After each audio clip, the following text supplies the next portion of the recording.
গ্রামের বাড়িতে এসে কি কি করলাম, কোথায় কোথায় ঘোরাঘুরি করলাম তোমাদের সাথে সব শেয়ার করি। চলো। হ্যালো, আসসালামু আলাইকুম।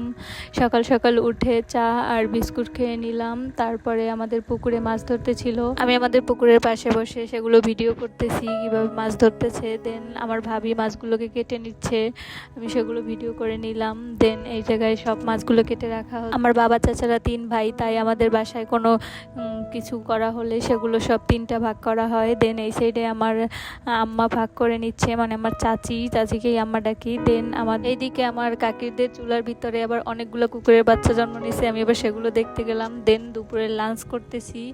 তার প্রথমে লাঞ্চে নিয়েছিলাম মৌসুমরা ভর্তা, আম্মু এটা চিংড়ি মাছ দিয়ে ভর্তাটা বানিয়েছিল। দেন পুকুরে সেই তাজা মাছগুলো, নর্মালি আমি পাঙ্গাস মাছ তেমন একটা খাই না, বাট পুকুরে তাজা মাছ ছিল, খেতে খুব মজাই লাগছিল। ঝোল ঝোল হলে আমার তেমন একটা ভালো লাগে না, কিন্তু এটা একদম ভাজা ভাজা একটা মাছ ছিল। দেন খেয়ে নিলাম। তারপরে নিয়েছিলাম কাঁচা কলা আর চিংড়ি মাছ, কাঁচা কলা চিংড়ি মাছ দিয়ে রান্না করেছিল আম্মু। দেন এই সব দিয়ে খাওয়া দাওয়া শেষ করে তারপরে বিকেলবেলা রেডি হয়ে আমি আর আমার ছোটো বোন মিলে একটু আমতলী গেছিলাম ঘোরাফেরা করতে। দেন পৌরসভার ভিতরে অনেক সুন্দরভাবে ডেকোরেশন করেছে। দেন আমরা সেগুলো দেখলাম, একটু ঘোরাফেরা করলাম। এই যে আমার ছোটো বোন, সে আবার একটু পোজ দিচ্ছে ক্যামেরা দেখে।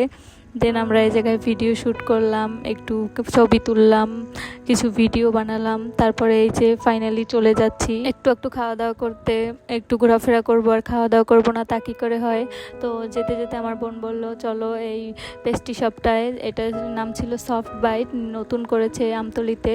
দেন আমি আর আমার ছোটো বোন মিলে সফট বাইটে গেলাম, একটা চকলেট কেক নিলাম। দেন সেটাকে খেয়ে নিচ্ছি। পটুয়াখালীতে এটার একটা ব্রাঞ্চ আছে, আসলে ওই জায়গাটা অনেক টেস্টি হয়। আমি অনেস্টলি রিভিউ দিতেছি, আসলে এই জায়গাটা আমার কাছে খুব একটা ভালো লাগেনি, একদম ভালো লাগেনি তাও না, মোটামুটি লেগেছে। আসলে পটুয়াখালীটার মতো অত টেস্টি না। ওই জায়গার সফট বাইট হচ্ছে সব থেকে বেস্ট পেস্ট্রি শপের ভিতরে। দেন এই তো খাওয়া দাওয়া শেষ করে এই জায়গা থেকে বের হয়ে চলে গেলাম আবদুল্লাহ মার্কেটে। আবদুল্লাহ মার্কেট গিয়ে একটু ঝালমুড়ি নিয়েছিলাম, সেগুলো খেয়ে নিচ্ছি আমি আর আমার ছোটো বোন। আসলে আমি ঝালমুড়ির সাথে এই ঘুগনিটা অ্যাড করি না, এটা পাশে দিয়ে খেতে ভালো লাগে, তাই আমি মিক্স করে খাই না। তারপরে 2টা পেঁয়াজু নিয়ে নিলাম, আমি খাওয়ার জন্য, আমার ছোটো বোন খাবে না। দেন পেঁয়াজু 2টা খেয়ে বাসায় এসে একটা ব্রেড খেয়ে নিলাম। আজ এই পর্যন্তই, সবাই সুস্থ থাকো, ভালো থাকো, আল্লাহ হাফেজ।